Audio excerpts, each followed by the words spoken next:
wanted Chicago Under Siege to be an archive and an analysis, a permanent record of what happened in Chicago when the federal government used violence on its own people. It was very important to us to capture the reality of Chicagoans, so we spoke with more than 60 people. Some we had already interviewed weeks before. We watched and analyzed 50 hours of video and reviewed hundreds of pages of records and court documents. But documenting the human toll was challenging. Many of the most vulnerable sources, immigrants, family members of people who had been detained, and organizers, were afraid the government would target them. So we had to balance protecting sources with sharing credible information. What we found is that almost every aspect of life in Chicago seemed disrupted by the federal government's actions. People had loved ones taken away. Immigrants were afraid of leaving the house. Businesses suffered. Meanwhile, federal officials often made claims about their presence that were ultimately proven false by witness accounts. When Black Club questioned federal authorities, the government refused to answer questions and said our reporting included false accusations. They never provided any examples. Ultimately, Black Club is dedicated to Chicago and, most importantly, its people. And that's where our focus remains.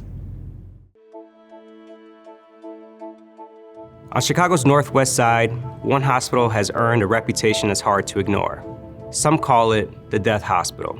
Since the pandemic, Community First Medical Center has received tens of millions of taxpayer dollars, yet little has improved.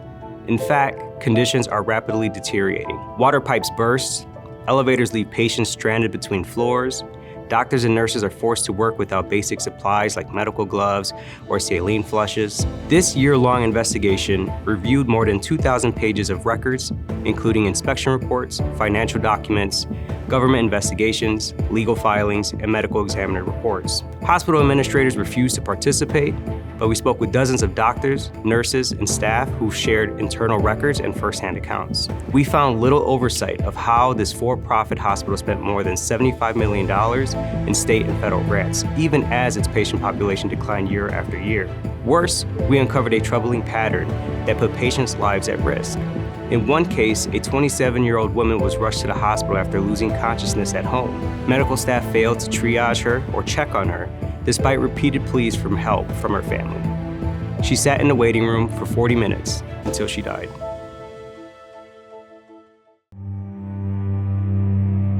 In September, the federal government launched an immigration operation in Chicago called Operation Midway Blitz. The federal government justified its operation in Chicago by saying that they were going after, quote unquote, the worst of the worst. We wanted to find out if that was true. It was immediately clear that that was dubious because the first person they arrested was a flower vendor. And then as we continued to dig in deeper using records, data, sourcing, we found out that it was only a very small percentage of people who were being arrested who were serious criminals. They were arresting people based off the color of their skin and asking questions later. We could see pretty immediately that this wasn't going to be an ordinary deployment of federal resources for law enforcement. We could see that it was going to be something focused on politics and spectacle and violence. And so we filed hundreds upon hundreds of record requests for everything from 911 call audio to building reports to communications among officials to try to get a sense not of what the feds said they had done, but what they had actually done. United States Senator Dick Durbin confronted Kristi Noem, who claimed that U.S. citizens hadn't been arrested with some of our reporting. The Secretary of State sent a letter to the Department of Homeland Security telling them that they should stop switching out license plates after we reported that one of their agents had told a woman that she could feel free to film because they swap out the plates every day. There was an investigation launched into a building in South Shore on the basis that they had told the feds that Venezuelan migrants were living there.